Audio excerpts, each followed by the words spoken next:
माहिती का या ॲपमध्ये शब्दशोध, शब्दकोड हे अनेक प्रकारचे ॲप दिलेले आहे. तर शब्दशोध आहे, यामध्ये पण एक गेम आहे ज्यामध्ये आपण शब्द शोधू शकतो. काय शोधू शकतो?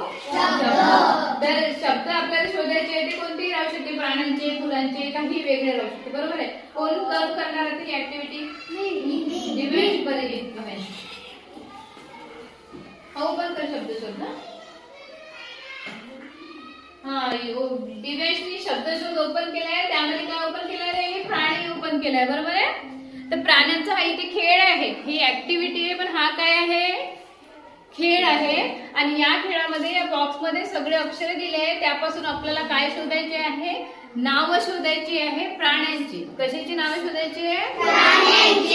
या बॉक्स मध्ये एवढी अक्षरे आहे, यामध्ये सगळे प्राण्यांची नाव लपलेली आहे आणि ती आपल्याला शोधायची आहे. चल दिव्यांश स्टार्ट, सुरू कर. मांजर. दिव्यांशनी पहिला शब्द कोणता शोधला? मांजर.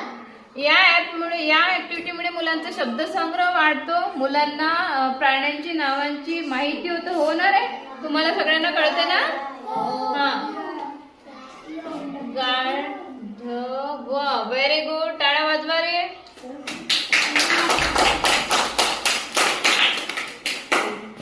आणखी घोडा.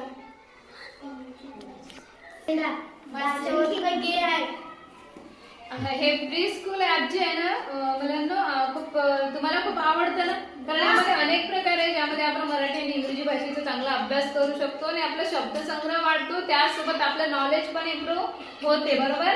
सर्वांना मला सांगावंसं वाटतं की यामध्ये एक प्री स्कूल ऍप आहे की त्याचा आपण अनेक प्रकारे मुलांच्या अध्ययनासाठी उपयोग करू शकतो आणि मुलांच्या स्वयं अध्ययनासाठी मुळात. आणि इथे जेव्हा मुलगा हे ऍक्टिव्हिटी करतो ना, ती सर्वांच्या समोर असते. आडीपाडीने प्रत्येक मुलगा ही ऍक्टिव्हिटी करतो, त्यामुळे मुलांना या गोष्टी सहज समजायला लागतात, सहज त्यांना या गोष्टीचं ज्ञान होतं. म्हणून असे काही ऍप आहेत ज्यांचा आपण मुलांसाठी चांगल्या पद्धतीने जास्तीत जास्त उपयोग करण्याचा प्रयत्न करूया.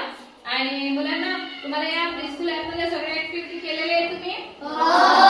त्या ऍक्टिव्हिटी नेहमी रिसेसची वेळ असो, तुम्हाला जेव्हा मोकळा वेळ असेल तेव्हा तुम्ही ह्या ऍक्टिव्हिटी करत राहायच्या. त्यामुळे काय होईल? तुम्हाला या सगळ्या गोष्टीचं नॉलेज येईल. बरोबर आहे. आणि जेव्हा आपला मित्र ती गोष्टी शिकत असतो त्याला पण तुम्ही गायडन्स करायचं. जसं आता यांनी शब्द शोधले, याला एखादा सापडत नाही, अशा वेळेस तुम्ही मदत करायची. बरोबर आहे. यामुळे काय होते? सहकार्यातून अध्ययन होते आणि इतर मुलांबरोबर सगळेच मुलं एकमेकांच्या सहकार्याने हे सगळं शब्दसंग्रह त्यांचा वाढतो आणि त्यांचं नॉलेज त्यांना कळायला लागतं. बाय.